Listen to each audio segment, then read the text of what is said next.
This is Deep Blue, where we get the true life stories of BYU athletes, coaches, and fans. Here's your host, Jarom Jordan. On today's show, I talked with a guy who knew he wanted to be a broadcaster from when he was a kid. In fact, he was the first student who was hired by Good Morning America, for goodness sake, whose dad started the Cougar Club, and a guy who has called hundreds, if not thousands, of BYU games. I call him a coworker. I call him a friend. He is Dave McCann. What's up, Dave? Hey, it's great to be with you. You got a nice lair here. This is where it all happens. This is where I go hide when I don't want to be with Spencer. So you're here a lot. I'm here a ton. Yeah, no, I'm just kidding. So let's start with this. You're one of 10 kids? Yeah. 10 in the McCann clan. And you guys still hang out a lot, right? Every Sunday night. Every Sunday night. Family still like dinners. Your family. That's cool. We love each other. And I was gone for 20 years in Vegas, but the family dinners went on without us. But, yeah, I'm in charge. My wife and I are in charge of drinks and ice, and everyone's got an assignment. Yeah. The same thing every week. Because I was single when I came back from Vegas, and my sisters were like, well, there's nothing he could cook that we'll eat. So they said, we'll put you in charge of drinks and ice. I'm like, done. That I can do. And so I did that for like 7 years, and then I teamed up with Diane. And so she's not a soda drinker, but she brings the drinks and the ice, which she's taken one for the team there. But so we're all assigned a thing to bring. And really, when you're at home cooking for your family, you've got 6 things to do. But for the McCann night, you just have the one thing, and then everyone else is doing that. And when you have so many in your family, we feed a giant group every Sunday night, and allows us to know who's playing what, who's got a church thing coming up. It's the only way we've known to do it. With all but one of us lives around here. My sister's in Colorado, but then we have like 47 grandkids and 16 maybe great grandkids, and so when you start that group, and if you're going to have a family of 10, you got to work at keeping tabs on everybody, and it's not an uncommon sight for one of our nephews to be playing a baseball game over at the city center in Little League and have 35 of us show up to watch. And we just think that's cool. And people looking at all those people are cheering for one kid. That doesn't seem right, but that's just how we've done it. And other families do it differently, but for us, Sunday night's kind of a sacred time. When the weather's good, we'll eat, and then we'll go out in my sister's backyard and play wiffle ball, the marrieds against the heads, as we call them. And then we get married, they cross over to our team. And they're the first sent back down if the other team needs some guys. It's relegation. And girls, for that matter. And then wintertime, they come up to our house because we can get everybody indoors. And it's chaotic, and it's loud, and it's the best part of the week. My mom's one of 10. I'd bite my arm off to have them all hang out every week. I think that would be so fun. We have a Marco Polo group, so everyone's weighing in, talking and they're scattered. You know, if they were all here, that'd be so cool. It's awesome. And my brothers were all athletic studs in high school, quarterbacks and point guards at Orem High. All 10 of us went to Orem High. And so I'll let them listen. I'll listen to their stories and let them talk this and that, and then I'll wait for a quiet moment. Then I'll ask, hey, who of us gets paid to walk into an arena or football stadium? Who never caught a pass in high school or scored a basket or any of that stuff. And that's when they just go, yeah, all right. You'd give it all up for one touchdown pass. And you know what? They might be right. You know, we just, we love to do that as kids. But we have a great unit, and we lost our dad 24 years ago. The ship just keeps moving along. We stay tight, and they love my job with BYU because it's just kept us connected from our dad's job. And so there's never really been a separation of BYU and the McCann since 1975 when he was hired and put in charge of the Cougar Club. And so, I kind of take them with me wherever I go, even though I'm not getting them all tickets. I can't request 60 tickets for every game. Yeah, wait a minute. I'm like, guys, don't talk to me about tickets. But we're on BYUtv at noon, and they're like, fine, whatever. That's an easier way and definitely free. Yeah. Okay, so you wanted to be a broadcaster at what age? Well, when I was 4, my mother tells me that's what I told her I wanted to do. Wow. And I just never varied from it. I was short. I was always short. I'm still waiting, actually, for my growth spurt. My brothers were taller.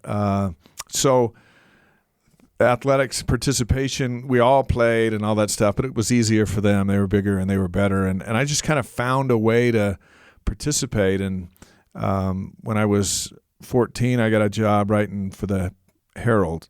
My brother was on the Orem football team, and I was getting paid $9.50 to go to the game and write an article. $9.50 at 14? I didn't make $9.50 until like sophomore year, junior of college. That's big time. But hey, that's not an hour. That's $9.50 for the whole period. thing. Yeah, the game, the write up. My dad. Never mind. My dad would drive me to the games because they're too far to ride on my bike, and then he'd drive me down to the Herald, the Daily Herald here in Provo, and I'd go in and write my. A few things. Dick Harmon was there. Marion Dunn was there. This is a long time ago. Are you typewriter at this point? Or I is think it they had a computer. still? They had a computer. Like one in the corner? Yeah, something like that. And then I was also a Daily Herald paperboy at the time. So I were delivering your own articles? I would deliver a paper with my article in it, and I'd tell them, hey, there's a great story in C7. And I didn't get any more tips from the people I delivered.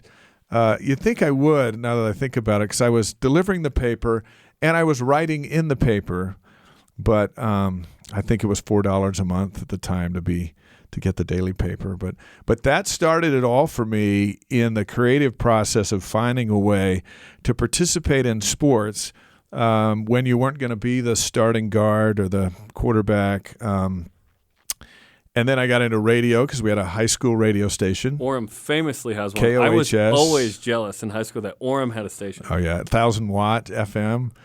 Would play the music that the girls we wanted to date wanted to hear.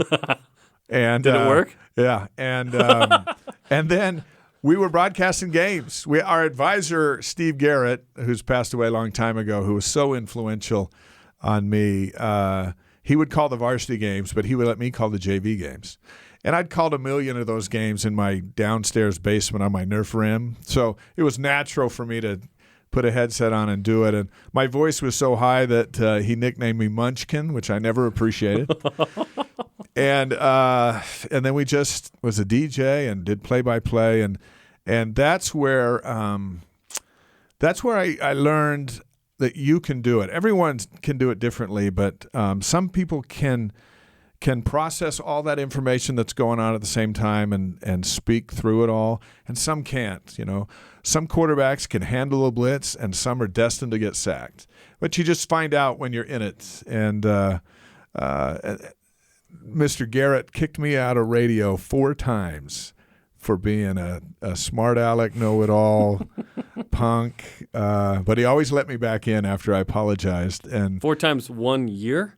Maybe 1 year. It might have over 2 years. But, it was his way or the highway. And often there were other roads that I wanted to travel in that radio thing. But he always let me back in. I think he sensed that I had some talent. And I know when I was hired at Good Morning America, I think that's when he realized that he had done the right thing in bringing me along with the paper and the radio. And then after my mission, on my mission, I thought, you know what? Well, here's how young people think. So on my mission, I'm going, well, the thing with radio is you can just get replaced by somebody. And if they play the same songs, everyone's just going to keep listening. As a DJ? So there's no tenure as a DJ. We're so disposable. And writing was fun, but I was thinking, what could I make a living at? And I thought, you know what, I'm going to go into television because at least that way, the more you're on, the harder you are to replace because there is the audience growing with you. And I always thought when I was a sportscaster in Vegas that, my station could go hire Bob Costas to do the evening sports, and he'd probably be better than me. But Bob Costas hasn't been in the home of every Las Vegan who's watched Channel 8 for the last 15 years. That's what I have on Bob Costas. And so sometimes when you go into a media market and you see a news anchor, you're going, how do they have their job? They can't even read 3 sentences without messing up or this or that. It's because they've grown up in the community. They're part of the community. Yeah. And when you get to that point, everyone's forgiving. That's just Steve. Or, that's just Dave. Yeah, he can't say those words right. But we love him. Love him. We've known him forever. And so that's what I thought. I thought, I can get some tenure in television, and I'm now in my 31st year, I think, of that.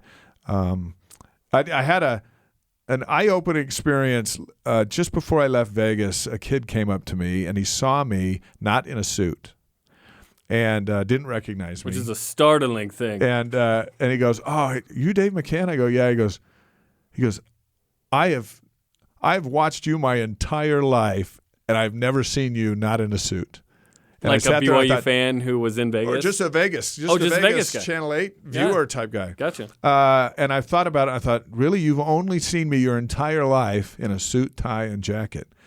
And that's the relationship you can create as a news or sports anchor or a person on TV, because they bond with you and you don't know them if you do it right. And then when they see and I just sat there and I thought, well, that's the saddest thing I've ever heard, because I'm only in a suit at work. So you've only seen me at work for 20 years, and here we are living in the same city doing all kinds of things. But, yeah, that was like, wow, that's right.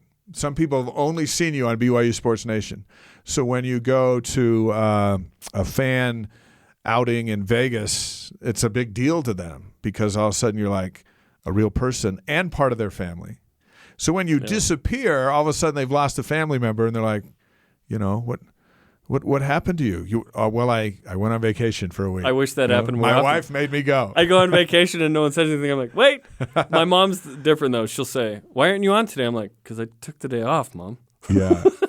We don't always have to be there, even though sometimes we think we do. Right. But so on my mission, I knew BYU had a great program, and came home, got right involved in it, and things have been fantastic.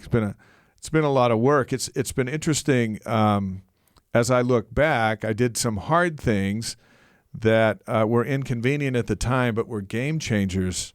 When you're a junior, you got to go on an internship in our program, and a lot of people went up to KSL. I mean, I've seen a lot of our interns for the last 9 years up there, but at KSL, you don't get to do a whole lot, because we're paid professionals to do that. I did KSL radio, and I was a little bugged by the lack of important tasks given, which I get now. But I was like, "Hey, I want to do something that matters." Well, and I'm sitting across the way, and here's an intern that wants to do something, and I'm thinking, why am I going to have you write that when I have to say it? And this is my career. I'm not in here for class credit. And so I had to train myself to go, no, you do this. You do this part. Why don't you try that part? But for the most part, it was like, hey, we're playing for the Yankees here, and my job's to pitch, so I'm going to throw the ball. But for BYU, I thought, you know what, I want to go somewhere that would put me to work and that would offer me a job when I was done. And so we had a news director in Terre Haute, Indiana. And I thought, Terre Haute, Indiana, that sounds like a place that needs some free labor. And I called him up, Kurt Sweeney, and explained what I wanted to do. And he goes, man, we could use you. Would love to have you for April and May. And or May and June, one of those two.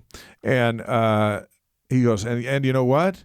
I'm going to talk to my Elders Quorum president. I think they have a place in their basement where you could stay. Oh, as a member of the church out there? Yeah. So I lived in the basement of the Elders Quorum president, some old house that they said Al Capone used to live in, and I believe it. It was kind of creepy. Really? But, yeah.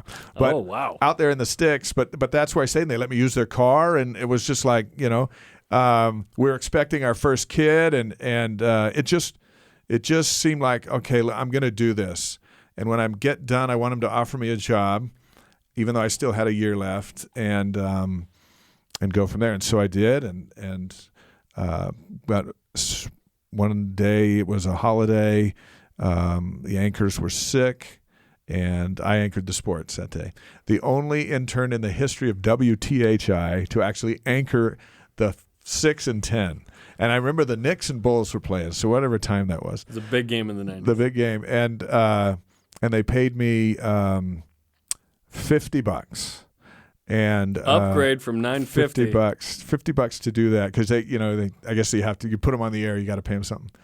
And I called home and I said, hey, I got $50. They paid for this, and And my wife said, that's good because we were students, poor and all that stuff. And she goes, well, we just got this bill for $45. So we have $5 for tithing and $45 for that. That's how all these things worked out. And at the end of my internship, they offered me a job. And I turned it down because I wanted to be a BYU graduate. I wanted to come back and I wanted to have, he's a BYU guy, get there before I got there in every aspect of my life. Because a lot of good people have gone to BYU, and it's a stereotype that I love. And if that gets there before you, by the time you get there, they've pretty much determined you're a pretty good guy. Now, there are exceptions and all that stuff, and none of us are perfect, but that was important to me. And so I said, I think I'm gonna stay here and go to BYU. I was gonna work the football games on the sideline and that kind of stuff too. And then he called back and he goes, well, here's what we found out. We can have you actually finish at Indiana State and still graduate from BYU because Indiana State's there in Terre Haute. So then I was thinking, and they were going to offer me what Mr. Norm Tarbach said you would never make coming out of college in the broadcast department. They always lowball that to make you, if you really want to be here because you can't make anything. Yeah. Some of that's right, but some of it's not. And so we're going through the summer, and then Good Morning America reaches out to the 20, 30 leading communications departments in the country and says, we're looking for a student to be on-air reporting on college issues, and we want you to send in clips of your 3 best students. And for whatever reason, I was one of the 3 coming out of BYU, and all of my material I sent was from my internship that got on the air in Terre Haute, Indiana. So it's pretty good. And then a few weeks later, a lady from New York called and asked me if I'd fly back. And I said, sure. I'd never been to New York. I didn't have a credit card. That was a whole nother experience. But I go to this interview with Phil Buth, who's the senior vice president of Capital Cities, which at the time owned Disneyland, ABC, ESPN, the free world. This was the guy. And he's talking to you. And I'm going down this long hallway to his office. It was like in the movies. And if I passed this interview, I was going to get this job. And at the time, I really didn't understand what this job was. I just knew that it was pretty big, and I was in New York, and that was ABC. And so I go in there and I sit down, and he looks at me, and really nice guy, and the first question he asks is, "Where'd you do your service?" I go, "My service? Yeah, your church service. Where'd you do that?" I go, "Oh, I did mine in San Antonio, Texas. 2 years?" I go, "Yeah, 2 years." He goes, "I got guys riding up and down my street all the time on their bicycles, and they're always out doing good." I said, "Well, you should feed them." He goes, "We feed them all the time. They stop for lemonade, and my wife takes care of this and that." I go, "Well, maybe someday you should listen to him." And but our whole conversation was about how he was impressed that young kids give up 2 years of their life or 18 months and go on missions, and that to him meant more to him than anything that I had done at this point in my college career. I mean, I wasn't there because I couldn't do it. I was, but none of that was important. And this is what he wanted to talk about. And I remember sitting there thinking to myself how fortunate I was, because a lot of my friends didn't choose to go on missions, and you don't have to go on a mission.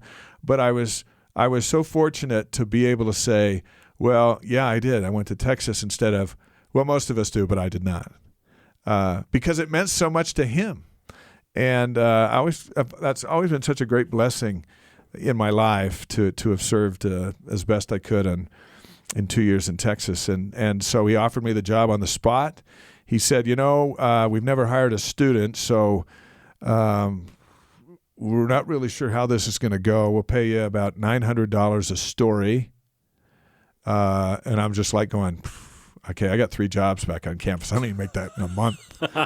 And we'll pay for your union dues, and we'll have network crews meet you and have you back to New York for your stories, and we'll take care of you with travel and all this stuff. And he goes, you know what? We have a code of conduct thing. I'm just going to skip that because you're already living more than we ask of our employees if you're at BYU. Yeah. And off we went. And what an experience that was for a kid that if I had to do it over today, knowing what I know today, it would have been a totally different experience. But I didn't know anything. I just, I have nothing to base this on. I'd been on my mission the year before, and now all of a sudden I was in New York, back and forth from school, and working with the best, and that and they weren't going to let me fail. And I remember my first story was the Gulf War had broken out. We'd gone to Berkeley and visited with the students there because it was a contrast story to how it was when Vietnam broke out. And I remember I was back in New York, and Charlie Gibson and Joan London were the hosts back then. And Good Morning America had been number one for a long, long time. Now I think they are back being number one. Today's show was number one for a long time in between. But and I remember Charlie Gibson read the intro to the story. Now the story's on, and I'm sitting there and I'm watching the story, and I know it's almost over, and I'm looking at Charlie because I'm on for a live Q&A, and I'm like, I said, so what are you going to ask me? And he goes, I'm not going to tell you. I'm like, all right. And so the story ended, and he came out with 3 or 4 questions, and I gave my answers, and then we were done and went to commercial, and it had gone good. And he goes, you know why I didn't tell you what I was going to ask you? I said, why? He goes, because I wanted your opinion, not your memorized response, which is exactly what I've given him, because I'm like, okay, I don't want to sound like an idiot on national TV in my debut. I learned a valuable lesson from that. I don't tell people the questions I'm going to ask them. I'll give them the context. Like you gave me the context today, we're going to kind of talk about some stuff I've done, so I've been thinking about that. But I'll give them the context, but it's unnatural to be interviewed, and if you tell them exactly what you're going to ask them, first thing we do is we stop thinking about how we really feel, and we start thinking, what can I say that makes me look smart?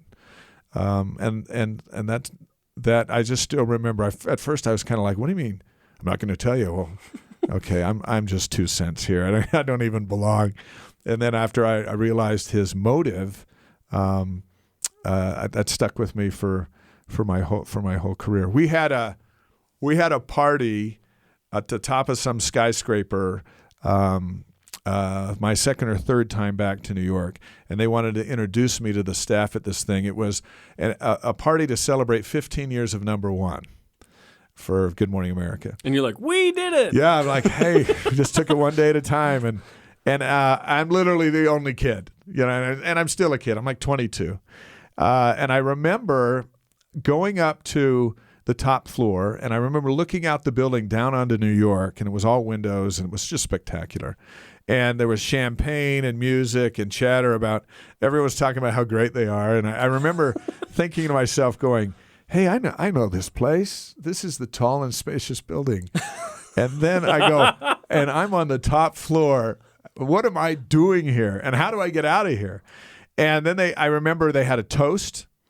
And I didn't have any. I wasn't going to drink anything, and I it was very awkward for me because I didn't know what to do because they'd introduced me, and now they're going to have a toast, and I just felt really small and alone, and I kind of crowded in between 3 people to so that I didn't have to just be seen as a guy who wasn't going to toast and didn't know what to do, and then this kid comes by, a waiter, out of nowhere.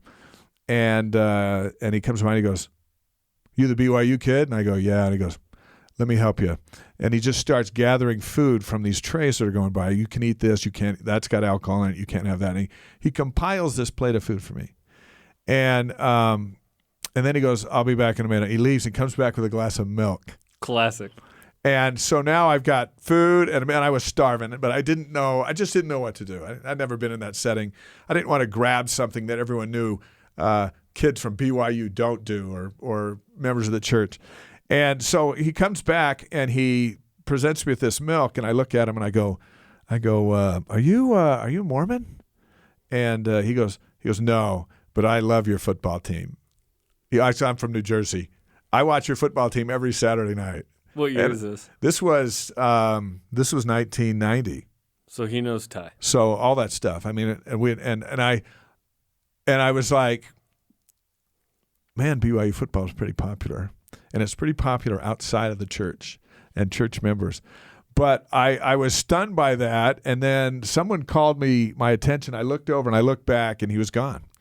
And I went looking for him to thank him, and I couldn't find him. And it was one of the 3 Nephites.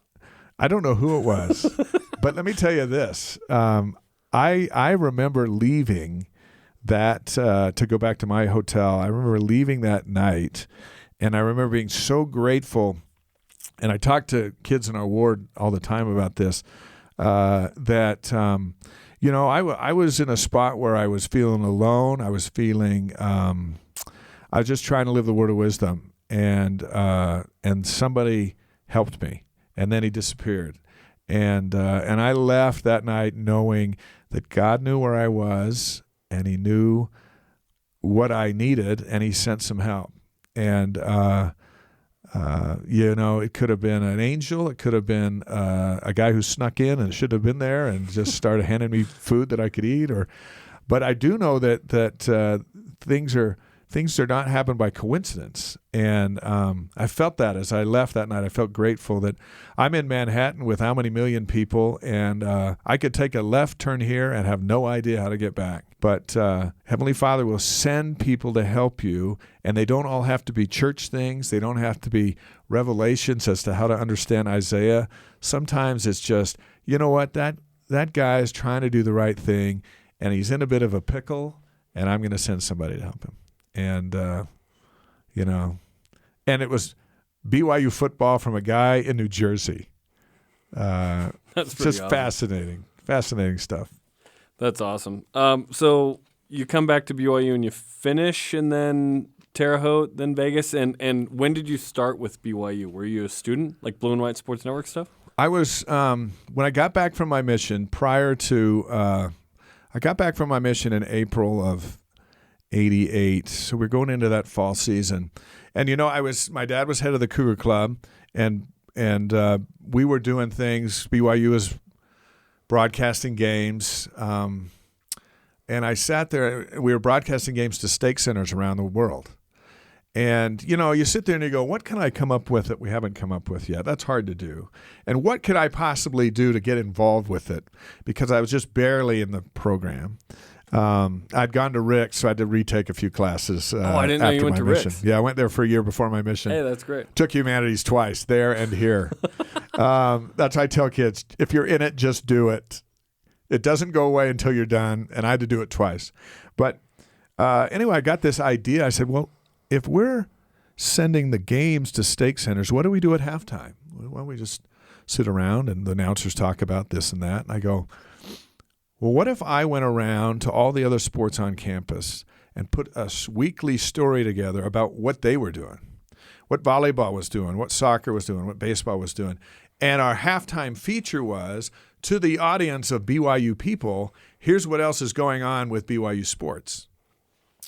And I remember talking to Michael Miner, who was working at BYU, at KBYU at the time. There's no BYUtv yet. And he said, all right. He goes, well, it's going to cost, we need about $1,000. We can't just, no one has a budget to just all of a sudden do something. I go, well, let me go talk to my dad.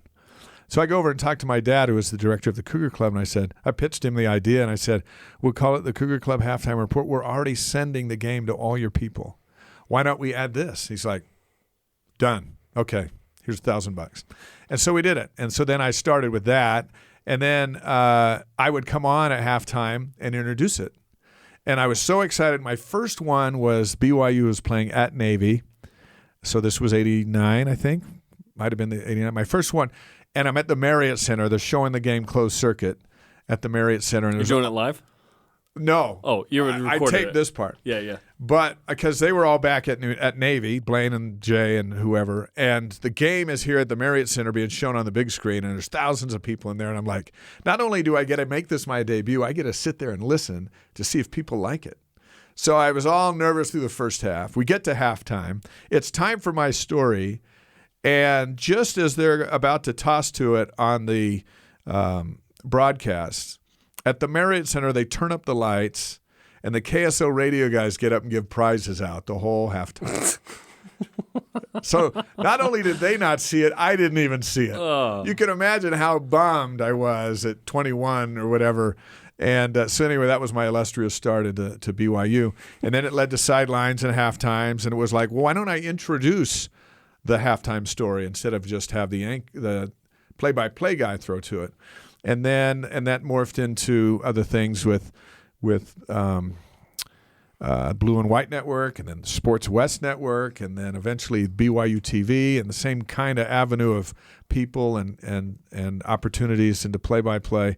And so all of that started with coming up with an idea of sending an interview with the baseball coach to the stake centers at halftime during a football game, because we thought that audience might like it. And then it just developed. I'd go to my Good Morning America assignments. One time I was in New Jersey, and it was like 70 degrees, and I finished the story there, and they flew me to Colorado Springs for the BYU Air Force game on the Blue and White Network. Michael Miner and Russ Merrill picked me up from the airport that night. It was freezing cold and snowy. We went to Walmart, and I bought some Long Johns. And that day we did BYU and Air Force. The following day, it was the coldest day of my life. My face turned blue. I couldn't talk. I was a sideline reporter. It was that cold. Wow. And then throw down to me, and it was the coldest, probably the coldest game of my life. And then from there, came home that night, late that night, got up the next morning, taught elders quorum, and then back in class on Monday. And that was my senior year pretty much throughout. But it's what I do now, minus the chaos of being young and trying to balance all of that. But yeah, so that it started with halftime reports, and now we're getting ready for weekend games and basketball and baseball and BYUtv. We're sitting in a building that didn't exist, and we're in the Hill. Our stuff goes all over the world. I was watching us in 2014 when I was covering the Sochi Olympics for KSL, and I'm watching BYUtv on my computer in Russia behind Vladimir Putin's iron steel curtain to keep us all safe. And I remember going to the branch that Sunday and looking around, and everyone's speaking Russian, and the only thing that wasn't Russian was the piano. Funny that music knows no, and math. And I remember looking around going, this you can't proselyte in this country, but you can get BYUtv. And it just kind of expanded my vision of these folks can watch General Conference in their house just like I can in Provo. And that's when I realized that BYUtv, I still think that I'll always believe that it is one of the great modern miracles of the church, modern day miracles of the church, right there with the Book of Mormon, because it takes President Nelson everywhere. There's Wi-Fi.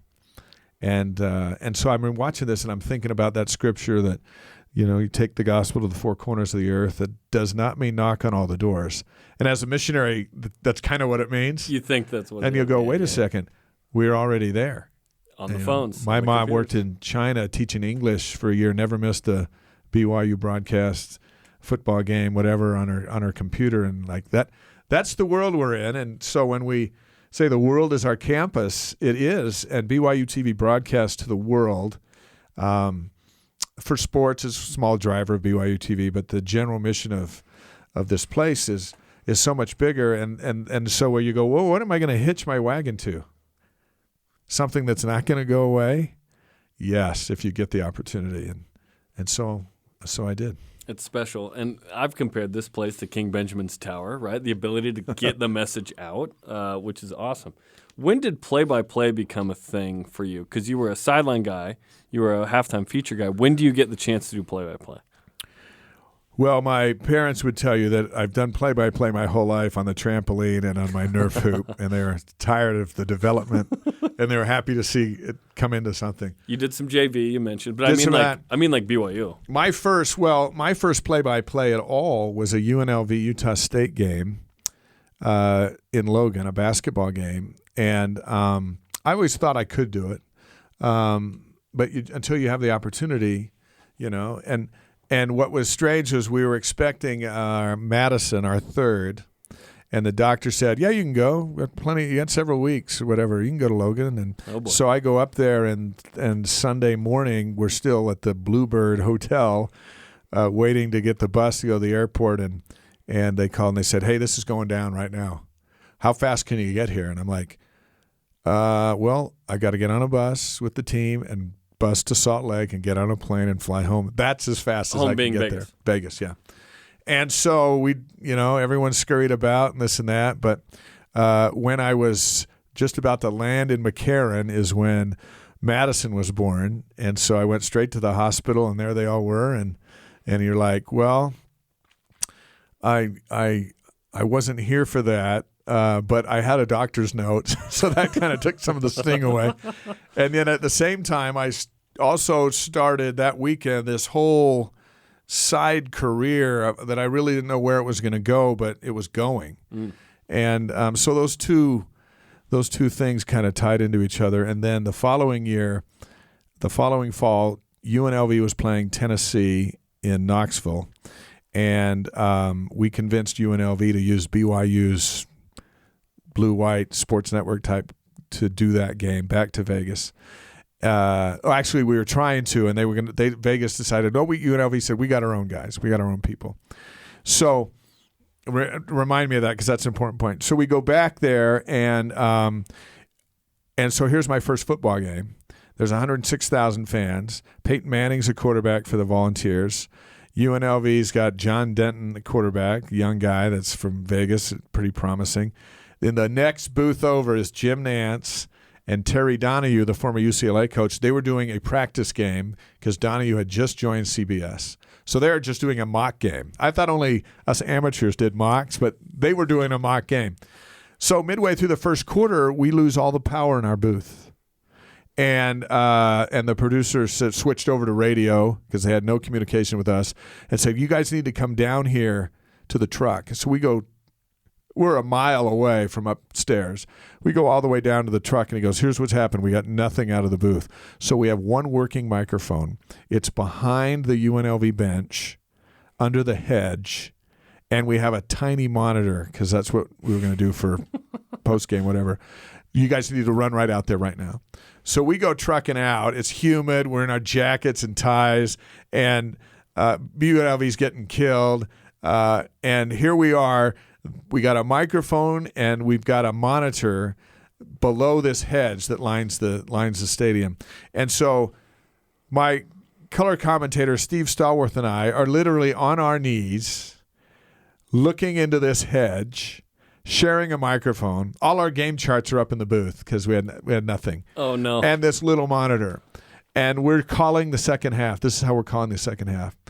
And what we didn't realize is that the 20,000 Tennessee fans sitting in that corner of the stadium could not see the microphone or the monitor, and all they could see is two guys in suits on their knees talking to a bush. It was so humiliating. And they'd say, I remember a Tennessee fan looking at me going, hey, you guys. I look up, he goes, the game's over there, pointing to behind us where the game was actually going on. The second most embarrassing thing from a Tennessee crowd then. Oh, yeah. After a couple weeks ago. They trucked themselves a couple weeks ago. So I'm flying home, and I wanted to do so good for Vegas because it was a big game for Vegas. Tennessee was number 2 in the country. Mm-hmm. And you know what I wanted to do? I sat there and I wanted to get home and I wanted to call every single person in the city and explain to them we had technical difficulties. I realized you can't do that, but I wanted to because it was going to be such a great moment, and it wasn't. But what that moment led to was UNLV came and said, we're not using these guys anymore. We're going to use your guys in Provo. And that's what brought Sports West into Las Vegas. Mm. And we've had a great relationship with Las Vegas ever since. You needed the technical difficulty? It all worked. For that to happen, maybe? It worked. And then we started airing games on Channel 8, which had never happened before. And I was just a giant part of all of it for a guy who hadn't called a football game in his life. And the one he did do was he was talking to a bush for most of the evening. Hey, Moses did too, you know. Yeah, well, it worked out mostly. And so anyway, that started the relationship of UNLV with BYU. And Rebel fans will never really come to terms with that, but BYU and UNLV are connected in so many ways. Yeah. And now we were connected through broadcast technology. And then I've done play-by-play ever since. And you know what? I'm not the greatest play-by-play announcer. I get that. And there's always somebody who can do it better. But as Blaine and I, we're in our 31st year together doing this stuff. Incredible. We said, there probably are better guys, but there won't be two guys that work harder, prepare more, and do a pretty good job. There's always somebody that thinks they can do better, and you know what? That's great. But right now, these are our jobs, and we're going to work hard to keep them because there are so few of them, and we enjoy it that you put up with some criticism here and there, and you get a name wrong here and there, and you're seeing one thing and your brain's telling you another, like most of the day for everyone else, only you've got a microphone a fraction of an inch from your mouth, and sometimes things are going to come out differently than you would hope, and you just keep going. But it's so much fun you prepare like you're playing the game. So my brothers were big-time athletes that prepared for games. Blaine prepared for games when he was at BYU and in high school. But for me, you prepare both teams as if you're playing the game, and you're really playing the game. You're just playing a different part. There's the officials, the two teams, the fans, and the announcers. And you can either be a part of the game, you can take away from the game, you can be obnoxious, you can ruin the game for somebody. And all that's in play the second you open your mouth. And we just tried to shoot down the middle because we want the other audience to stick around BYUtv and know that we exist and know that we have programs that they might want to watch. We're a driver in this place. We drive new audiences to BYUtv. So our job is to not agitate them. The radio, you can do that because you're preaching to your choir. Right. TV, you can do that, but that makes you obnoxious. When you're watching a game, can you tell sometimes when the announcer's pulling for the team that you're not pulling for and immediately it ticks you off? And to where you go, you know what, I'm turning these guys off. And if we get somebody to turn us off, shame on us. We visit with all the coaches, and we have their respect now in the West Coast Conference because we've done it year after year after year, and they know that we're going to represent them as would represent BYU. And the only homerish thing that we might say is BYUtv when we go to breaks because we're BYUtv guys. And if it's a home game and somebody makes a basket and the place goes nuts, that's the place going nuts. And we know this team better than the visiting team. And so if you're searching hard, you can tell who we work for. But for the most part, we just want you to watch the game, enjoy it, and afterwards go, I'm not sure who those announcers were. They didn't annoy me enough to figure it out. Yeah. It was just fun. And now I know there's a BYUtv. I know where it is on my channel.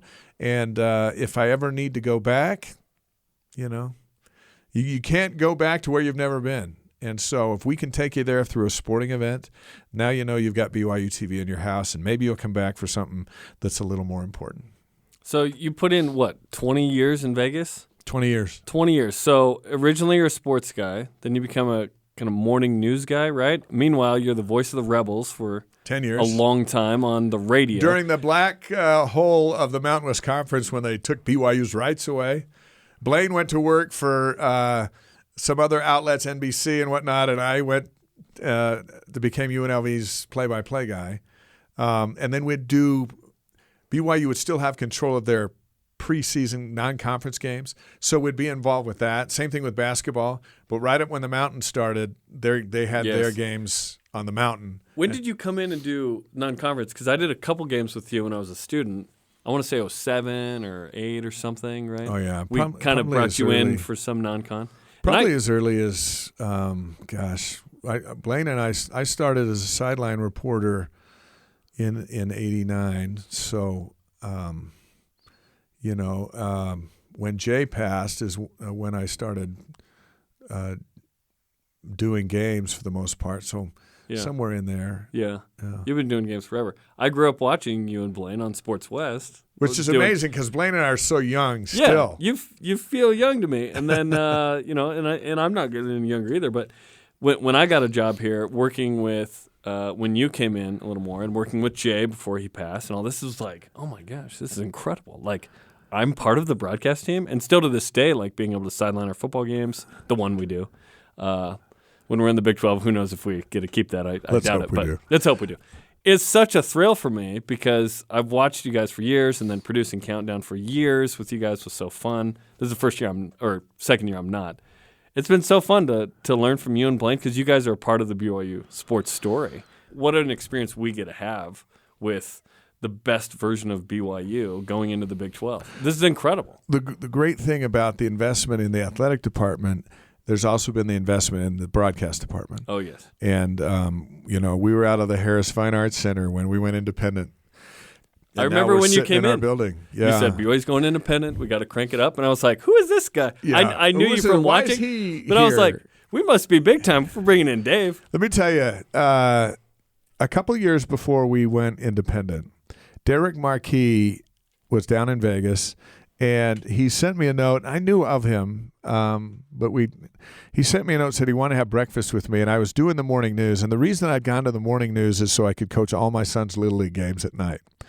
And the grass is greener in the news division, but I could have stayed as sports and lived happily ever after. But I'd been his coach for 7 years, and it was either be at 3 games or be at 20. And so I made that switch, and then it allowed me to be free Friday to fly out to wherever I was going, whether it was UNLV or up here. And so anyway, Derek asked me to breakfast, and we met at the top of the Marriott Renaissance, I think, not too far down from the Debbie Reynolds Hotel, which wasn't far from Channel 8 in Vegas. And we sat there, and we honestly, this you just have to believe me on this one, but we honestly made a list on a napkin of what he thought what I thought could happen to help legitimize BYUtv's new direction as a legitimate station and outlet for news and information for alumni and viewers. And because at the time it was student driven. Programs were student driven. Yep. Production was student driven, I was one which of those was great. students. Yep.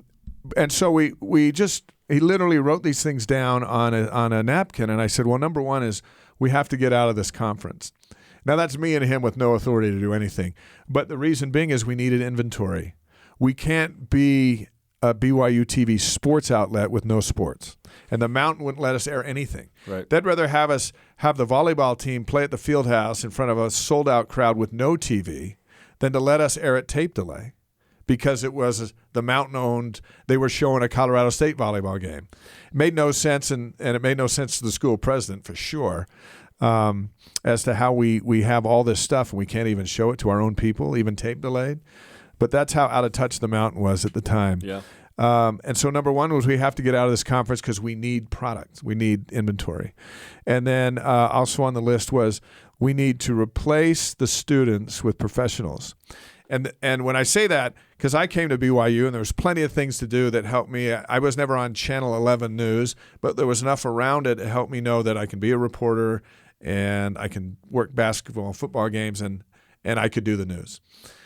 So it wasn't let's take that away from the students because there were still all those things on campus. It was and still are. Yeah, it was what do we want to be? And I said to Derek, I go, Derek, such and such a great student at BYU can get up and say the sky is falling. Or someone who is a legit professional can get on there and say the sky is falling. And one is believable and the other is, well, that's just a student. The sky can't really be falling, even if it is. There's just a difference. That's why we go to college, to learn some stuff so that we can go be professionals. And I said, so I hadn't volunteered myself. I just said we need to do that. Because you're living in Vegas. I'm living in Vegas. I'm doing the morning show. We're on the air. I'm up at 2:30 every morning. We're on the air at 4. And so we made this list, and then all of a sudden everything on the list started to happen. And was the building in motion already? Was this why he wanted to? Do you remember what year this was? I think this was the year before we went independent. So what was that? Oh, so the building is in motion. It's under construction. Yeah. This is 2010. We're about to launch. 2010, the independence announcement happened. So 4/11. So then this was in 2009, somewhere early in 2009. And we don't move into this broadcasting building we're sitting in until I joke. Jimmer Fredette's senior year. That's how we reckon it. Seems right? appropriate. January 2011. So, and that's why he's meeting because we're this is a new day for BYU TV. What are we going to be? Yeah. And then through some talks, I said, and there was a True Blue that a student I think was hosting. Well, Holly Rowe was hosting that. I was one of the reporters on that. Yeah. And so they said, well, we're gonna. That's our magazine thing, and so for whatever reason there was a change there, and they said, well, why don't you do it? I go, well, I live in Vegas. Minor detail here. So here's how this would happen. I said to Derek, I said, here's what would have to happen. I'd have to do the morning show on Monday. Then I have to fly up here, and I need a car, and I'd have to be down here by 4, tape the show, and then I need to fly back Monday night so that I could be on the air at 4 o'clock Tuesday morning. I said, if you can pull that off, I'm game. And he said, okay. And so we did. And I did that for 5 years. Yep. And you and I worked together on that show. I ended up producing the show. So I would finish the morning news, race to McCarran Airport, fly up here. The young ladies at Hertz got caught on to what I was doing, so they always had a red car for me because they were Utes. Come on. Yeah, and then I'd drive down here. It was Deanie's homies. Would tape the show, and then I'd have dinner at my mom's. I'd go back to the airport, and I'd fly home and get to Vegas by 11:30. And be up at 2:30. Get 2 hours of sleep to go back to work. And in 5 years, I never missed a Tuesday morning. That's unbelievable. In Vegas, of all the snow and the rain and the delays, and it was stunning how that all worked out. But I felt obligated to be there Tuesday morning because they were letting me leave the market to go do something else. Yeah. Which, by the way, broadcast into Las Vegas, because they got BYUtv on their cable systems. So I was literally going to work for someone else in the same market, out of the market, and then come back. And then later in the week, I was going to fly up here and do a ball game. So we did that for 5 years, and we got better at it. We hired Michael Miner back from ESPN. We hired Russ Merrill back from sitting on the beach in Hawaii. And and these were the two that put our sports properties together. Yeah. Michael was a genius at organizing how we're going to broadcast, and Russ is a genius at directing. Yep. And so those two, and we've got other great talented people here too, but those two were the core, and they were on the napkin. So we need to hire these guys back. You said that in that moment. Yeah, because we had to, if you wanted to be here, you needed to do these things. And to Derek's credit, he made it happen. And he launched us. And I remember the day we announced independence, we were sitting in the basement of the Harris Fine Arts Center with Dave Brown from ESPN and President Worthen, right? President Worthen, or was it Bateman? President Worthen? Well, it was Vice President Worthen. Vice President Worthen, President Samuelson, and Tom. And I don't know if Bronco was there or not. I can't remember. But He had been at the press conference, I think. Yeah, so we did a 2-hour show. Yeah, and that was really the start of what we were going to do. And then we moved out of the basement, and we have this big building, and now we reach the world. And I still remember that conversation and those notes on the napkin of everything that was on that napkin happened over the course of about 3 years. And it didn't make us geniuses. We were just saying, how do you go from here to there? This is how we go from here to there. And then Blaine and I were back, and we had credibility before, and we'd been out in the business. And when I came back to True Blue, we still had a student staff and working through that. But the presentation was, we're not students. We want you to believe us. We're legit, yeah. And then that morphed into BYU Sports Nation. We became a daily instead of a weekly, and the same thing. It's you and Spencer. We're not students talking about student things. Sometimes we look like students. Sometimes, to some people, but professionals talking about what matters to BYU fandom. And BYU fans outside of campus aren't students. And the people who donate to BYUtv aren't students. Definitely not. And these are the people we had to bring back in so that they take the show serious. Not the sports serious, so that they take the show serious. And to Derek's credit, Michael Dunn's credit, and as we move forward with Jeff Simpson, who have been the three figureheads of BYUtv, we're doing amazing things. And it's hard to believe that we started in the basement of the Harris Fine Arts Center. And it's also hard to believe that that I flew up there for 5 years on that schedule. It was crazy, man. And here's what's crazy is KSL hired me because of what they saw me doing at BYUtv, much more than when I was anchoring the news in Vegas. Oh, because you can either do it or you can't there. But up here it was all improv and play-by-play and whatever. You can do that. You can do anything.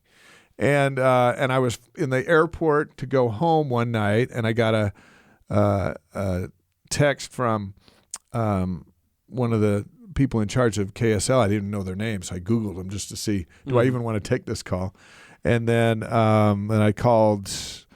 I had a splitting headache, so I ended up calling, I think, the next day or whatever. And then they called and said, hey, I was just driving home. They go, hey, Bruce Lindsay is going to announce his retirement. We wondered if you'd be interested in replacing him on the evening news at KSL. And I'm thinking to myself, well, I've never even anchored the evening news, number one. I don't know if they know that or not, but I'm not about to tell them. And two, that job, they've hired 2 guys, Dick Norris and Bruce Lindsay, in 55 years. So you just say yes, and then you go, what? And what exactly was that again? And they said, well, we'd love to talk to you about it. When can you come up? And I was coming up the next day because BYU was playing Pepperdine. So this is 2012. You know what? I'll go out of my way, and I'll be up there tomorrow. I said, I have a game tomorrow night at the Marriott Center. And they said, okay. Well, then why don't you come up and we'll meet with you, and then you get down to your game. And I go, okay. They go, but we're going to have you come through the back door, and we don't want you to be seen, and it'll just cause a buzz. And, you're like, and I didn't want anyone in my thing. Vegas station to know I was at another TV station because I was perfectly happy with them, even though my contract, for the first time in 5 contracts, I let that one run out, not knowing why. I just felt like I'd signed early every time my 3-year contract had come up. This time, I just felt I shouldn't do that. So not with any idea of this other stuff going on. So a couple months later is when I get contacted. And so anyway, I come up and I'm through the back door and up the secret elevator. To this day, I don't know where that secret elevator is that I was in. And I was in the building for 9 years. But met with the head of Bonneville and a couple of others. And then they go, hey, you're going to be late if you don't leave right now for your game. But what I hadn't done in I don't know how many years, 20, is driven from Salt Lake to Provo between 5 and 6:30 at night. Oh boy! So I didn't even think of rush hour, and I'm like, I gotta go. So I run down, I get in my car, and I take off, and now I'm in traffic, and it's like I'm in Lehigh, and it's about 25 after 6. We're on at 7. Oh wow! And here's the thing: I couldn't tell anyone why I was late or where I was. Mm-hmm. And so I can't remember who the producer was. It might have been Michael or somebody. Maybe Caitlin Jennings. Maybe Caitlin. And I said, I just texted, I go, hey, let's do our pre-production meeting. Can we just do it on the phone? And so I'm in traffic. We're going over the few things for our broadcast. Blaine's on one line, Caitlin's on the other, and they go, where are you? I go, I'll be there. I'm on my way. And so we finished that up. I said, we're going to have to do the open live. I won't be there to tape, but I'll be there. I don't know if I'm going to be there or not. I'm just saying I'm going to be there. Where are you? You're just like, I'll be there. And so Blaine's sensing something's up. He says he has a sixth sense about stuff. But I come screaming into the Marriott Center parking lot, and it is 5 to 7. And we're on at like 6:59 or whatever. And I might have hydroplaned into a spot. I got out. I ran into the arena, down the stairs, because I didn't have time to go to the elevator, down the stairs, over to the broadcast bench, and I sat down next to Blaine, put my headset on. It was 10, 9, 8. Oh, man. And we started. Oh, man. And what was crazy is Blaine's looking at me like I'm crazy, like, where you been? You haven't been late to a game and since the day we started. I said, I'll tell you later. And we did the game. And I'm processing in my head all that's transpired. I've been to KSL. I'm talking about this job, which is like pitching for the Yankees in our business. No one in Vegas knows. My general manager doesn't know. She just thinks I'm up here to call this game. I just about missed this game, and I'm trying to process all that while the game's going on. And then we did the game. And afterwards I'm talking to Blaine, and I told him what was going on. He goes, I knew it. I knew something like that was up. And I'm like, first of all, you didn't know that. Secondly, that's what's going on. I remember I stayed at my brother's house and talked to him about it. And then the next morning I was back to Vegas. And I felt like I was kind of getting away with something, because you're like, I hadn't done that before. I never tried to leave Vegas. I never called anybody to leave Vegas. And I wasn't going to. And they had called me. And then the cool thing about it is it all worked out. We were at the Mountain West or the West Coast Conference tournament. We were broadcasting games, and Blaine and I were walking out of the Orleans, going to our car, and KSL had called and wanted me to call him back. And I looked at Blaine. I looked at my phone. I said, Blaine, I'm going to push call right here, and it's either going to change my life or it's not. But this is what's about to happen. He's like, okay, call me when you're done.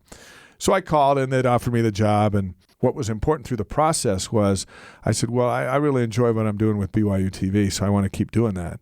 And I don't know how you can be news anchor at KSL at night and this. And they go, oh, we want you to do that. Why would we want somebody else to be that? So we'll accommodate your schedule.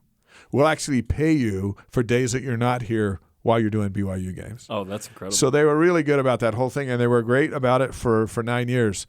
And then my mom at the time was teaching English with BYU in China. And her and my dad would have loved, they kind of missed my TV career because they lived here. And they'd see me when they'd come down and stuff and all that. So I sent her a note. I knew she was sleeping because the time's all jacked. And I sent her a note and I said, hey, just want you to know when you get back on July 15th, turn on Channel 5 at 6 o'clock and I will see you there. And that's all I said. I sent it. And then I went home, went to bed because I had to get up at 2:30 the next morning to go back to the news. But when I got up, I looked at my phone and here's this hysterical, all capital letter response from my mom. So excited, wanting details, but she says, I was so excited I baked a batch of brownies and ate them all by myself because there's no one else over here. and so that's how we broke the news to them and the family. And it was great because they were finally able to participate in my career each night instead of just during a season or during a game and whatnot. And that was fun. And then we kind of launched, life had changed. We what was interesting too is we got out of the mountain. What year did we get out of the mountain? 2011 when independence began. Yeah. So 2012, I start my first year as our play-by-play guy. And I think we had a lot of games that year because we were independent. Things were a little different. Yes, it just seemed like we had more. We had a lot more. But what we were embarking on this, and my dad, who was the Cougar Club director from 75 to 98, just the year before, had passed away. And that next year I started in earnest at BYUtv. And he would have loved to go on road trips and stuff with us. And we just missed that window there. But what the miracle of it all is it kept my mom and all our family engaged with everything that we knew growing up, which was this university and big events. And it was just the perfect timing could have been better and all that other stuff. But under the circumstances, it was just the perfect timing for our family in a healing mode to have that we weren't just yesterday's news and now we don't know anybody. It was I'm doing the game and we're doing this, and just that might sound silly to somebody, but BYU's been such a big part of our family. As one, my dad's full-time job and provider kept us alive and fed us, but two, all our family vacations were bowl games because the university would pay the gas. Nice. And all this. We as kids were like, isn't it amazing? Every time we go on vacation, there's a bowl game. Crazy. Yeah. San Diego? What a coincidence. Yeah. And we go to San Diego every year when it's cold. And And my parents are just like, okay, I think we can, you know what? Let's take all the kids. We'll go in the station wagon. We'll all stay here. We'll eat at McDonald's. You know what parents do, stress over how to pull this off. And we're back there living the dream going, this is what we do every year. My grandparents, one of 10, my mom's one of 10 kids. Station wagon, green, in the back, facing the wrong way. I love Holding that. up signs that we're going to San Diego. Yeah, exactly. And so that's been great for me. When my dad was inducted into the Hall of Fame, I was able to give his speech, so to speak, That's and special. represent our group and see his picture in the Hall of Fame at the Cougar Room all the time. And it just keeps it alive for us. It's kept his legacy. He has a Cougar Club legacy, but our dad legacy, it's just kept it alive. Like, half the time I still expect to see him when I go in there. And I've never once seen him in there. Clearly he's not in there, but when I walk in, it's like, I used to walk in here when I was 8, 9, 10, so it's always been home to us for all those personal reasons. And then we get to go do fun things, like call games or do countdown to kickoffs or whatever. We don't always win. We've won a lot in the last 2 years, which has been awesome. But we had 4 9 seasons. We still did the same number of shows. We never said let's go short tonight because we got beat. You weren't producing those post games. I wasn't producing them. We had to host them. Yeah. Hey, put on a smile. It's not the end of the world. Michael's going, hey, end it. No one's watching. But you know what? Everyone watches. Yeah. We saw that in Vegas when we went down there for the Fan Fest. 8,000 people. Amazing. Out in the middle of nowhere, and they just wanted. So many of them just wanted to be around us, and it's not because we were great. It's what we represent. Yep. We represent BYUtv, which represents their love of their institution, and they see us all the time. And so when they see us in person, it's, hey, can I get a picture? And that's when you know you can call the world's greatest game and go home and walk in the house, and your wife goes, oh, is that a game today? It's like apparently that wasn't the most important thing. I know thing. that feeling. Did you get some milk? Did you get the milk on the way home? You're like, I forgot that. But when you go face to face with them, even when we're inside Allegiant Stadium doing our pregame show with our broadcast desk and all that stuff, people just lined up and just stood around us taking pictures and things because we were an extension of them. Yeah. BYUtv is part of BYU, and BYU's so big, especially football. And they just that's when you go, yeah, this place is a connector of all that we want to have connected. That's the same word that comes to my mind too, is connector. We're the connectors to the teams. Because what's just the opposite of that? Disconnected. And if you're disconnected in Michigan, you're out, or New York or overseas, and you got no way to connect to what you love. You find different passions, and all of a sudden that's how someone can go to BYU and send all their kids to Wisconsin, Rocky Beagle. You if there's a disconnect, you just have what you're around. Yeah. And when the coaches say we have fans all over the world, they do because they're connected all over the world. I got a friend in Singapore. I'll tell you. So BYU beats Virginia. Crazy second half, awful first half. And I got a buddy who works in Singapore, just moved over there, and so he gets the games the next day, the way it's all worked out. And so he texted me Sunday morning, and he goes, hey, I just watched part of the first half. Don't tell me how the game ends. I got to go to church, and then I'm going to come back and watch the rest. And then I text back, I go, oh my gosh, that's all I'll say. Enjoy church. So for 2 hours, yesterday, what is he talking? What happened in this game? And but you know what? He's got the BYUtv app. He can watch the game, which you can watch the first 3 touchdowns that weren't on ESPN too, by the way. And he's connected. And he's connected on the other side of the world. And that's the power of this place. And that's why we have jobs. Our job's to help with the process of connecting. And if we do a good job, we're back for another season. And Blaine and I and you and Spencer, we've been here for a long time. There are a lot of familiar faces in this group because we work hard. We're pretty good at what we do, but we work harder than that, which allows us to make up for the rest. And I love it when people say, it sounds like you guys are just having a good time. And Blaine and I have called a million games together, and it's like, you and Blaine, you just look like you just sit there. You know when the other one's going to be done, and you just this and that. And I love that because we work so hard at the prep. The harder you work, the easier it looks. Mm-hmm. And there are national announcers where they're just fun to listen to because you know they did all the work, and now at a game, they can just react. And they can react to this crazy catch this kid made, and they already know that kid's the first kid from his family to go to college and the first kid to get a scholarship and overcame this, and this, and they can tell that story while we're watching that kid, as opposed to that's a great catch from that kid, don't know a thing about him. So we'll just go on to the next thing. And then you're stressed with what am I going to say to fill the time. And so as you prepare and do that all week, the fun part and the easiest part's when the red light comes on and they kick it. And now we're just watching with everybody else. We've just spent 20 hours this week with coaches' interviews and player interviews and notes and this and that so that it can all flow naturally. And now I can listen to Blaine saying something crazy as opposed to being so worried about what I'm going to say next that I'm not even listening to him. And heaven forbid I just repeat what he just said, which is the death of all announcers. And sometimes we do it. And that's when we look at each other and go, you know what, we're not listening to each other. We're so preoccupied with the 9,000 things going on. What really matters is your mic and my mic, and we're communicating about the game.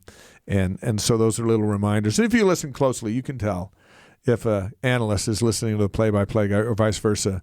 And when they are, you just play off each other and have a good time because the work has been done.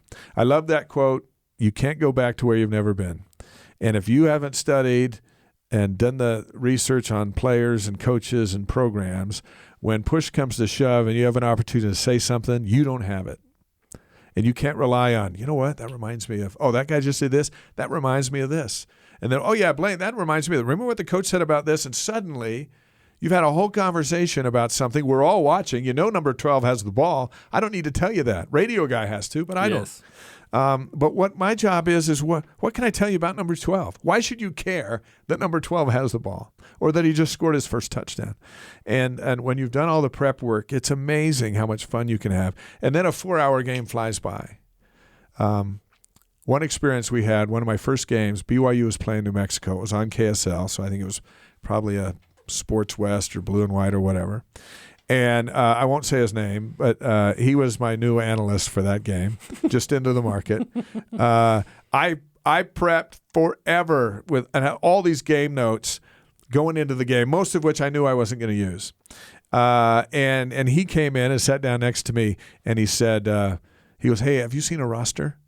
Oh boy! And I go, yeah. I get a roster. I hand it to him, and I go, I just want to get a couple of these names down.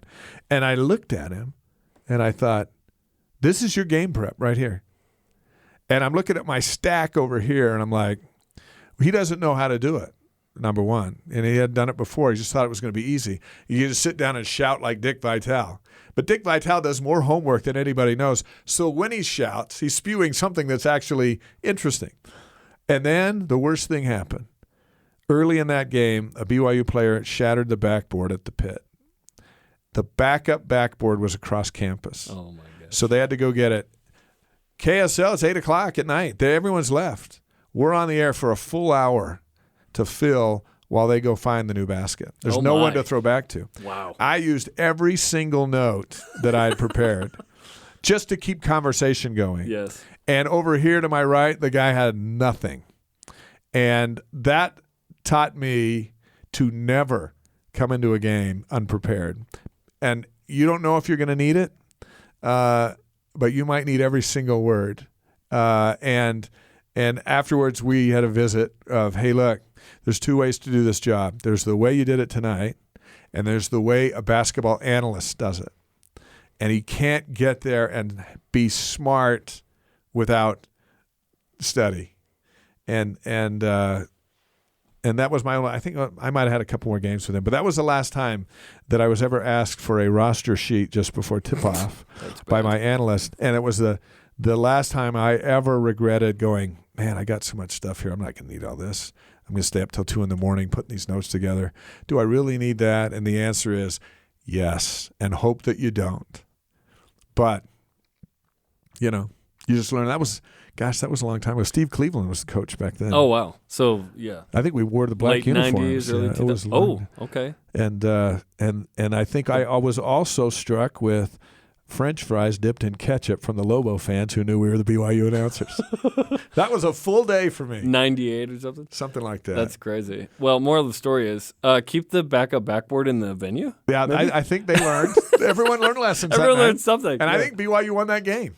In the black, yes. I think they won that game, and they may have gone to UTEP and beat them. 98, I want to say, or something. Something like that. Was that New Mexico had this super long streak that was busted in that game or something? Probably. But the backboard and the streak were busted. I just remember sitting there going, who throws fries dipped in ketchup? I can see someone throwing a fry at somebody, but taking the time to dip it in the and ketchup? then throw it, because you know what? Now I can get ketchup on his white shirt. And I'm just thinking, that took a lot of thought. That wasn't a gut reaction. That was, guys, let's dip these fries and let's throw them at those guys. Let's show them who the grown-ups are in the pit. You were the target. Okay, I have a million questions. We're not going to get to all of them, but let's finish with this. Being in Vegas and being 9 years at KSL and going to all the Olympics, and you went to Morocco and you're on a camel. Seriously. What are some of your favorite places you've been and kind of experiences you've had? Because Vegas, you were in the boxing game too. There were some massive fights. I was ringside the night that Mike Tyson bit off Evander Holyfield's ear. Oof. And I was ringside at a bunch of fights. I loved boxing. Having never watched an actual match till I got down to Vegas. And now every now and then I'll buy pay-per-view, and my wife thinks I'm nuts. But it's so cool when it's a big fight and all that stuff. I've been to Morocco. We were there for a story. I haven't been a lot of places. Russia, Morocco. Been to Final Four, Super Bowls, Indy 500. Yeah, you haven't been a lot of places. I agree. I mean, like exotic places. Been to all these venues that BYU's played in. Been in a bazillion of those. But I'll tell you a couple of things. The most important things that I've learned over all these years is to be a good interviewer, the best skill is to be a good listener. What was that? Not to have good questions. Yeah. Funny. Not to have good. I'm going into this interview with the best questions. Yeah. I'm going to go into this interview and be a good listener, because everyone wants to be listened to. And if they know they're being listened to, they'll tell you anything. Good, bad, indifferent. We had an investigative reporter in Vegas, George Knapp, who was the best, but he would get these death row interviews. And one day I said, George, why would someone who's on death row want to sit down with you and do an interview? What are they getting out of it? And he said something I've never forgotten. He said, well, they know they're not going to get out of jail. They know they're going to death. They're going to be put to death. He goes, but everybody wants to be treated fairly, and they want to be listened to, and they know I'll be fair. They're not going to swing me to their side. I'm not in there to make their case, but I'll be fair, and I'll listen to them. And that's what they want. Even people who know they're about to be put to death, what is the last thing they want on earth? They want to be listened to. And some of the greatest interviews that I've had a chance to be a part of became great interviews by twists and turns that I didn't see coming, because it wasn't my next question, but it was, what did you say? What? I mean, two examples. President Eyring, I was interviewing him. He was the Grand Marshal for the Days of 47. So on Sunday nights, KSL got to sit down with that person. And I was sitting there going, okay, it's like interviewing Peter, James, or John. As you prepare for that, you're like, well, this isn't a regular thing. And it was Pioneer, and I didn't want to just do a regular Pioneer interview, because that's not different from all the other Pioneer interviews. But all I could find was stuff about Pioneers. And so I realized, you know what? I'm going to do a Pioneer interview. So we go up to the conference center and got our play set with the backdrop of the big thing they've got going on that night. Just looked spectacular. And here comes President Eyring. And, he's a tall guy. He's like 6'7", I think, maybe. Small forward. And anyway, he comes over and he's getting his makeup on. They're just touching him up a little bit. I go over to make small talk. And I'm a little nervous, because this man's important to me. It's not like other people that are, you're interviewing because it's your job. This man's a little different from me. Basketball coach. Yeah. And So anyway, we start talking about, he said something about golf, and I asked him something. He goes, oh, yeah. He goes, you know what? I was just over watching Jordan Spieth's news conference after winning the British Open. This is him saying this. And I'm thinking to myself going, you were over at the administration building in your office watching ESPN? In my head, I'm thinking that. I'm like, that's outstanding. And we started talking about that. And then I asked him, I said, did you play basketball at East? He goes, yeah, I love playing basketball. This. So my first thought was, well, did you ever dunk it? He goes, one time in a game. I go, do you still remember it? He goes, oh, you never forget that. And all of a sudden I had my hook because I was trying to figure out how my 16-year-old son was going to watch this interview about Pioneer heritage and a person that's 60 years older than him. And I just listening to him, I just made a note, and we went over to our interview, and we started in on it, and I started with him playing high school sports and playing at East High School and dunking a basketball, which made him a pioneer because he was the first ever dunk in his family, and then have him explain what that meant to him, even after all these years. And you know what? We got into the pioneer stuff, and we just bridged that in there. But I had a hook that I knew my 16-year-old would be fascinated. What? He was once young, played basketball like I like to play basketball, and he dunked it one time and still remembers. And it meant a great deal to him, and he still knows what that feeling is. And then suddenly became a person and a one-time kid. And we called East High School, got a picture of him in his East basketball jersey. Oh, very nice. And it just came together as something that I had no intention of doing because I didn't know about it. And just kind of as we're visiting, all of a sudden it's like, what? What did you say? What about that? What, you watched golf and then this and then that? And then all of a sudden I left going, I have something new and interesting about somebody I didn't know. Yeah. But the only way we got there was by listening instead of, look, I'm just going to sit over here and memorize my 12 questions because I'm nervous about this guy. The other one, and tell me when we've bored everyone to death when you're done with this. The other one, Mickey Mantle came to Las Vegas just before he died. And he was doing a signing at a card show at the Tropicana, which was across the street from Channel 8. And I heard that he was over there, and I grabbed a cameraman. I said, let's go over there, see if we can talk to him. Greatest New York Yankee in the eyes of many. And so we go up to the guy, and there's a big long line and all this stuff. And we're at the door, and we ask the guy in charge. We go, hey, can we I just want to go ask Mickey Mantle if he'll do an interview with us. A couple questions. And the guy goes, he doesn't do interviews, but you can go try. We're like, thank you, we'll go try. We're here. And so my cameraman's coming up behind me, and I have no idea. I'm not even sure what I'm going to ask him because, I thought, well, okay, I'll ask him some baseball questions and whatever. But I sit down next to him, and my cameraman's to my right, Mickey Mantle's to my left. And I said, hey, Mr. Mantle, I think I was 23 or whatever. I'm like, could we ask a couple questions while you sign? And he said, sure. And he put down what he was doing, and he turned to me and gave me his full attention. And I'm like, we're doing this. In my head, I'm like, we're doing this. And the first thing I thought was, hey, I coach a Little League team. I coach a bunch of 10-year-olds on my Little League team. What advice do you have for me that I could give them? And I'm thinking hits, runs, and errors type stuff. And he stopped, and he looked, and his eyes got watery, and he said, tell them to not be like me. I'm like, and I just listened. He goes, I destroyed my whole career with alcohol and drugs. And he'd been through a liver transplant that didn't work, needed another one. He goes, all my great accomplishments, they don't mean anything to me because I gave up my health for that. So tell them to not do like me, which is the opposite of be like Mike. This is don't be like Mickey. And I was stunned at what he was saying, and I knew he meant it because it was very emotional for him. And I expected I'm the king of New York, and let me tell you this, and swing hard and play and run every. And I don't even know what I asked him after that, maybe one or two questions, and we finished, and we went and put that on the news that night. And he passed away a short time after that. And in talking to older folks, you interviewed Mickey Mantle, and because to the older generation, he was it. Yeah. To the younger generation, he's just an old guy. To my T-ballers, they're like, They don't know. Yeah. But the lesson of and I felt so sad for him, which was a different kind of feeling. I felt so sad for this guy who I had total different emotions going into that interview of, this is one of the greatest baseball players ever. And we get a chance to maybe ask him a question. And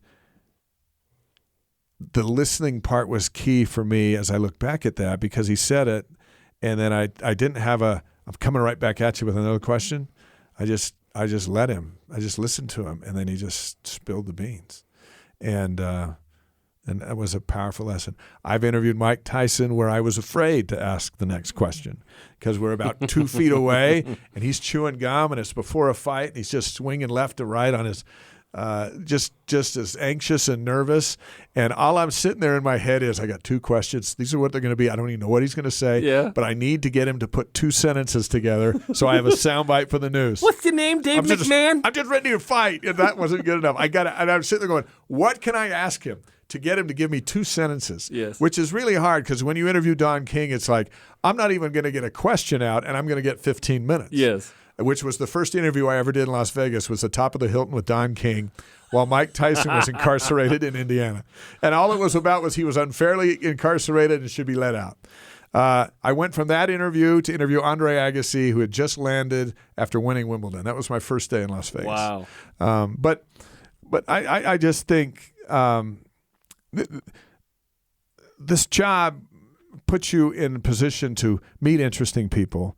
None of them are better than anybody else. They might think they are, but they're not. And you're certainly not better than anybody else. And it's just the rare opportunity for you to be able to do what you love and keep doing it and try to get better each time. But listening is the key to successful marriage. Listening is the key to a happy home that communicates. Listening is the key to this job. It's the key to being a good corporate boss. It's the key to being a good bagger over here at Days Market. And it's so often dismissed. Like, I know you don't care what I have to say, or I don't care what you have to say, and I want you to know it just by how I'm going to look at you or cut you off. And that's one of the great things. The Savior was the greatest listener that's ever lived. And if you read through the scriptures, you can tell as he came across each situation, it wasn't just, I've got the answer for you before you ask me the question. It's, I'm just going to listen and think and respond in a way that you know that you have my full attention. If you're the worst person draped in sin, to go and sin no more, or if you're about the person to throw the rock, or somebody who can't see, or hear, or is dead and is going to be raised up, and the family's all distraught, and the ability to listen, dumbed down way down to Dave McCann level of just treat people with respect, listen to them, and they will tell you their stories, and then you can turn around and tell the world their stories, whether it's the sophomore tailback on Saturday, the power forward, or the assistant coach whose son is struggling with cancer and is fighting for his life, and it has nothing to do with the outcome of the game we're in. You can share all that with the audience so that the audience sees it as not people in helmets, but in our case, covering these guys and these men and women, they're 20, 21, stressed with career, marriage, who are they going to marry, what are they going to do? I'm behind in my biology class. Now I got to hit these 2 free throws. And if I don't, everyone's going to leave sad, and it's going to be my fault. And we just get to sit over there and kind of walk them through it. That's tough. It's hard what they do. But, we just try to treat them with respect and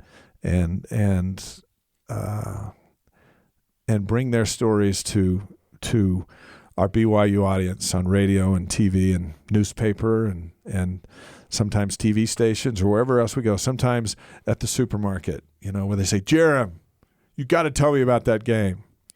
I know when I go to church, if we lost, I know that I can come out of the office just with enough time to get to the stand and avoid 30 questions. If we win, it's the same thing. But I usually go out a little early if we win because everyone's like, can you believe last night, blah, blah, blah, or what the heck was that quarterback? And it's just the games we love, and it's part of our life and part of our culture. And we're just lucky to be a little bit of it, little part of it. Absolutely. Amen to all of that. Well, Dave, it's been fun to get to know you a little bit better. Thanks for sharing many minutes together. Good luck saving this and editing. The radio show version is shorter than the podcast, so it's all good.